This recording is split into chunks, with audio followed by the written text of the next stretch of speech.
ইরফান, সমুদ্র সৈকতে ছুটির দিনে পর্যটকের কেমন আনাগোনা দেখছেন? জি, আপনাকে ধন্যবাদ। আমি এখন আছি কক্সবাজার শহরের যে সৈকতের যে কলাতলি পয়েন্ট আছে সেখানে।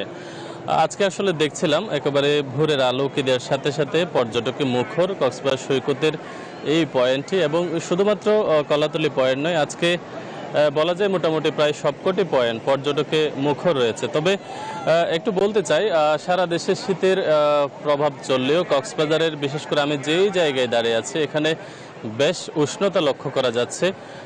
সকাল থেকে মোটামুটি একেবারে রোদ উঠেছে, এবং এই রোদে যারা পর্যটকরা কক্সবাজারে ঘুরতে এসেছেন সৈকতের নোনা জলে গা ভাসিয়ে নিজেকে আসলে উচ্ছ্বসিত করছেন পর্যটকরা।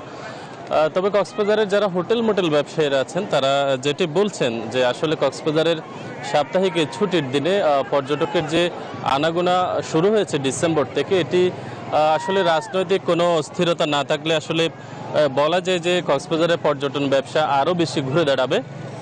এবং কক্সবাজারের নিরাপত্তার খাতিরে যারা দায়িত্বে নিয়োজিত রয়েছেন তারাও কাজ করছেন, তারাও প্রত্যাশা করছেন যে তাদের যে ইচ্ছা রয়েছে কক্সবাজারকে আরও বেশি নিরাপদ রাখা, এটি আসলে চলতে থাকলে কক্সবাজারে পর্যটক সমাগম মোটামুটি ধারাবাহিকতা অব্যাহত থাকবে বলে তারাও আশা করছেন। তো কক্সবাজারের কলাতলি পয়েন্ট থেকে এই ছিল আমার হাতে থাকা খবরাখবর।